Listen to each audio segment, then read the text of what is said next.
Welcome to the Student of the Game Forever channel. Yeah, it's been quite some time since we posted content. What a better match! What better match to come back than the semi-final of the Cricket World Cup? It's been a fantastic World Cup. It's been one of the closely contested World Cups in the recent past. As a viewer, for me, with the four teams to be not yet decided until the last week of the league phase. So it's been a great. I think for me, the best four teams have qualified for the semi-finals, and it's going to be a cracker of a week leading into the finals with India taking on New Zealand and Australia taking on um, England in Edgbaston, Birmingham on Thursday. Um, Okay, let's look at the game in hand today. India versus New Zealand. India have been dominant throughout the league phase, apart from the minor blip that they had against England, where I felt the better team won on that day. Whereas New Zealand have had a mixed fortune. They started the tournament really well. They were at one stage after 5 or 6 games unbeaten, but then they are coming on the back of three back-to-back losses. It's been 16 days since New Zealand won. As I say, in any sport, winning is a habit. I think if New Zealand are to get back to winning ways, they need to bring their A game in against a very strong Indian lineup. Um, so let's look forward to it. We hope for a cracking match. Okay, who are the players that we are looking for? Um, Players I'm looking for in the match are Rohit Sharma. He's been in sublime form. He's been the leading run scorer in the tournament till now. Scored 647 runs, leaving him only 26 runs behind the all-time record of Sachin Tendulkar of run highest run scored in a single edition of World Cup, which is 673, which Sachin scored in the 2003 World Cup in South Africa. He's had a fantastic World Cup, and Kane Williamson from New Zealand is someone again whom I'm looking for. He brings that calm among the storm with the likes of Martin Guptill, Jimmy Neesham, Colin the Grand Arm, Ross Taylor. He's that calm which sails the ship for New Zealand. I think he would be a very key component to New Zealand in this semi-final clash. Remember, these two captains met each other 11 years ago in the under 19 final in 2008. So it would be a deja vu. Virat Kohli won that final, and eventually going on to win that 2008 World Cup in Kuala Lumpur. Okay, that's some trivia. Okay, where's the match being played at? It's being played at Old Trafford, Manchester. The weather conditions are a bit cloudy and rain is expected. And within climate expected to be around 18 to 20, it's going to be a chilly day. So teams winning the toss might want to win the toss and bowl first to extract any swing, which which is uh, which is on offer, and if there is any moisture on the wicket, they would likely want to extract all those to their advantage. So again, India have a lot to think on. If that's the case, they would want to think about the combinations that they might want to go with. Whether they want to go with three seamers, or two seamers, two leggies, or two seamers, one leggy and one offie in Ravindra Jadeja. So these are things that India would have to decide. Um, in New Zealand also, on the other hand, have the fair share of problems with the openers not clicking in. They've tried out Colin Munro, they've tried out Henry Nichols as well. They've not got the returns that they quite expected from those two batsmen. So it's going to be a closely contested match. Hmm. Okay, let's look at some numbers game that we have, especially considering these are knockouts. New Zealand don't have the greatest of the records in the knockout phases.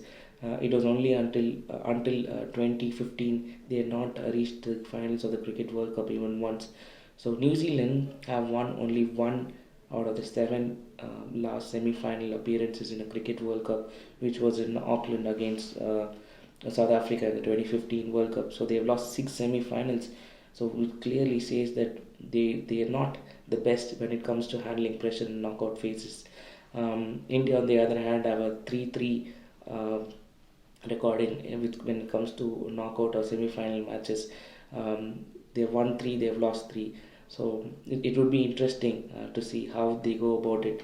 But if history is anything to go by, I think India handle pressure well in big matches, and they might do well today. I don't want to sound like Sanju Manju here, you guys. I don't want to be biased. I want to keep it as neutral as possible. Okay, let's look at the likely lineups. So India, this would be my ideal Indian lineup. KL Rahul has come into zone in the recent past few matches.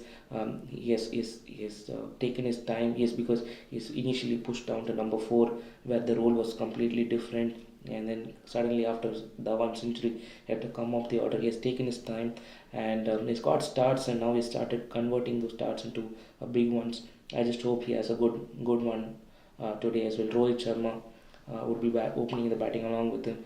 He's been in sublime form, and as Virat Kohli is publicly gone and said he's the best ODI player going around, and he's expecting two more good knocks from him, which would help India lift the World Cup. He's been in fantastic form. Uh, as I always said earlier, Rohit's class and talent is never in question. It was the short selection in post-match press conferences as well. Rohit has said that his emphasis on short selection has got him the results that he's reaping now. I'm not one bit surprised, and I'm very happy for someone like Rohit Sharma who's finally getting the rewards that he always deserved to get. Number three would be Kohli. He's been in good form. People might argue that he's not been converting his starts into hundreds, but then come on, guys. Thing is, you also need to consider when he's coming into bat. Someone who's coming into bat after 30 goals, if he's contributing about 70, 80 runs, he's done his job. Yes, on the odd occasion, he might be disappointed himself of not converting them into hundreds, but then at the end of the day, being a captain, a team winning would give more satisfaction. He's at peace with it, and hopefully a big one is around the corner. Number four would be Rishabh Pant. I think Rishabh Pant would be a wild card today. They might send him if Mitchell Santner is bowling, because which would help him to take on the left-hand spinners. Number five would be Dhoni. Number six, Hardik Pandya has had a very good tournament. The biggest plus for Hardik Pandya is his ability to bowl 10 overs. That has helped Virat Kohli immensely in trying out different combinations.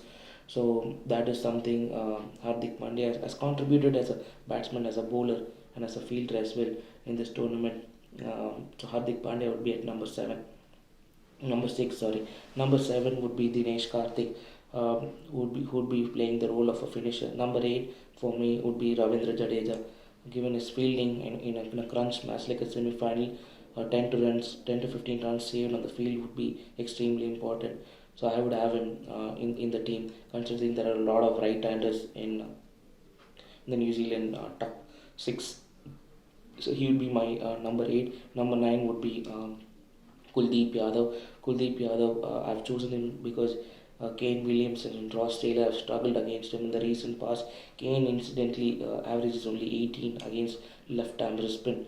So if anything is to go by, probably Kuldeep can have a go at Kane and see how he goes about it, because Kane averages more than 50 against all other types of bowling. So why not? He's a big wicket, and I would go in with Kuldeep today. Number 10 would be Bhuvneshwar Kumar for me. With the reason why I'm not gone in for Shami is because he's been expensive at the death. With Bhuvi, I've got both the bases covered, new ball as well as the death, and he's also handy with the bat, so which would help in a tense chase. Bumrah would close out my number 11. Okay, and let's look at the New Zealand lineup. So New Zealand, we are opening with.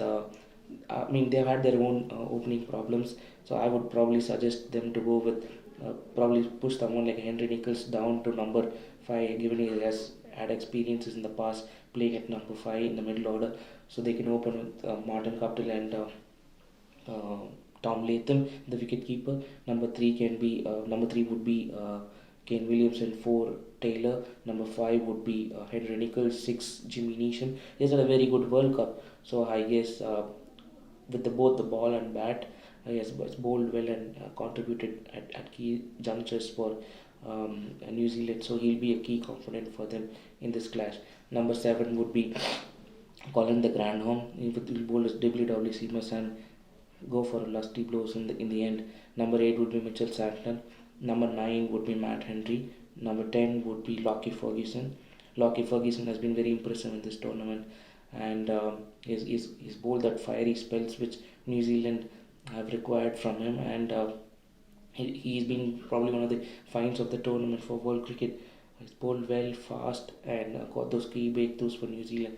Number 11 would be Trent Bolt. I'm keenly looking for the matchup between Rohit Sharma and Trent Bolt, which is touted to be one of the mouth-watering battles of this clash. Okay, what are my views on this game? Before we go on to that, we have few numbers game which we do have for you here. We have already told you New Zealand's record in the semi-finals. Um, One stat that we wanted to let you know is yeah. So an interesting stat that we wanted to bring you was Rohit Sharma has an interesting strike rate of 74 when he bats with Shikhar Dhawan. When he opens the batting with Shikhar Dhawan, post Dhawan century, he has struck the ball at 96, which has really helped to say for someone like KL Rahul to have find his own, to take his time and get himself into his own, given he's not a regular in ODIs, opening the batting for India. So that is something which was interesting, which we had seen in the recent past, that we wanted to get it across to you. Trent Bolt has taken the most wickets against India post the 2015 World Cup. He has taken 22 wickets against India, and as we said, he might be a threat, potential threat against someone like Rohit Sharma and KL Rahul bringing the ball back in, because historically both Rahul and Rohit have not played the ball coming in to their stumps that well, so he might be a threat for India. MS Dhoni is playing. First of all, belated birthday wishes my bye, and MS Dhoni will be playing 350th ODI for India. What a journey it has been for someone who started his journey from the from the Kharagpur railway station to from Ranchi to here. It's been a fantastic journey. I just wish he has a very good match today, and hopefully it's not the swan song that we all are expecting that he would throw, but it's MS, you never know. Okay, Ross Taylor is 150 away from 50-50s in ODIs. Such has been his contribution to New Zealand cricket. He's been the rock of New Zealand batting in the past few years. Um, he, along with Kane Williamson, are going to be very key for New Zealand's fortunes in this World Cup, if they are to go all the way. Okay. What are my views on this game? Um, it's going to be a closely contested game, and I wish the teams winning the toss would, considering this is a knockout game.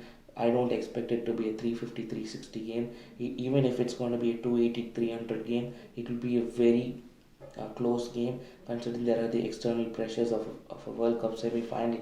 So the team handling the pressure would get out on top and go into the final. But I wish, as going by the recent form and the team dynamics and how they have played throughout this tournament, I think India would be the clear favorites leading into the tournament. Having said that, given all the pressure and all the eyeballs are on India, it might be a blessing in disguise for New Zealand to have no pressure and no expectations. They can probably come out and express themselves and have a time of their life, and which might be a blessing in disguise, as I said earlier. For India, it's going to be simple: come out there, be professional in whatever they're trying to do, and if they play to their potential, I think it would be very tough for India to be beaten today. Overall, I just wish for a cracker of a match, and I want, if you ask me as a cricket fan, I want the result of the match to be decided in the 600th ball of the game, which is almost the last ball of the 100th over. Um, I wish on behalf of the student of the Game Forever channel. I wish both the teams all the very best. Let cricket be the winner. May the best team win. Until next time, bye bye. Take care, guys.